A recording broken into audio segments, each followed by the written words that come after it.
మట్టి అక్రమంగా ఎవరు తరలిస్తున్నారో తెలుసా అంటూ ఫైర్ అయ్యారు టీడీపీ ఎమ్మెల్యే థామస్. ఇతర కులాల ఎమ్మెల్యేలు ఏం చేసినా అడగని వారు ఎస్సీ నియోజకవర్గాల్లో ప్రతి అంశాన్ని ఇష్యూ చేస్తున్నారని ఆగ్రహం వ్యక్తం చేశారు. ఉమ్మడి చిత్తూరు జిల్లాలో ఎస్సీ నేతలపై కుట్రలు జరుగుతున్నాయన్నారు జీడి నెల్లూరు ఎమ్మెల్యే థామస్. ఎస్సీ ఎమ్మెల్యేలపై వివక్ష ఎందుకని ప్రశ్నించారు. ఇతర కులాల ఎమ్మెల్యేలున్న నియోజకవర్గాల్లో మట్టి అక్రమ రవాణా చేస్తే అడిగే దమ్మెవరికి లేదన్నారు.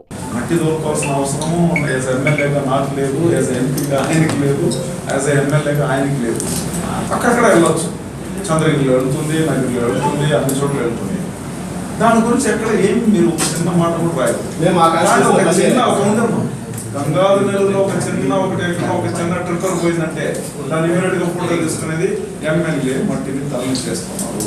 ప్రకృతి సంపద చేసుకుంటా ఉంది, కోట్లు దోచేస్తా ఉన్నారు. ఏంటని మట్టి తీసుకుపోతే నాకేమొస్తుంది? ఎస్సీలను ఇంకెన్ని రోజులు తొక్కేస్తారంటూ ఆగ్రహం వ్యక్తం చేశారు. సర్వే సంస్థలు ఎమ్మెల్యేలకు ర్యాంకింగ్ ఇచ్చేందుకు డబ్బులు డిమాండ్ చేయడం సరికాదన్నారు. దళితులను తొక్కేయాలి. మీరేదో మంచిగా మమ్మల్ని చేయాలని ఉద్ధరించాలని మీరు ఎక్కడ కూడా చేయడం లేదు. మీరంటే కొంతమంది మేమేమంటారంటే ఎస్సీని మమ్మల్ని వదలండి, పక్కని ఎన్ని రోజులు మమ్మల్ని తొక్కుతారు. వేరే వాళ్ళు ఏం మాట్లాడినా దాని గురించి ఏం రాయరు. ఒక నాయకుడు, ఒక ఎమ్మెల్యే గురించి మీరు ర్యాంకింగ్ ఇచ్చేటప్పుడు మీరు చాలా కేర్ఫుల్గా బాగా ప్రాపర్గా అనలైజ్ చేసి ఇవ్వండి. ర్యాంకింగ్ ఇవ్వడానికి మా సంస్థ ఉంది, మాకు ముఖ్యమంత్రి గారు ఉన్నారు, మా టీం ఉంది, వాళ్ళు ఇస్తారండి ర్యాంకింగ్. మీరు ఎందుకంటే ర్యాంకింగ్ ఇస్తారు? నేను ఇదేదో చెప్పాను.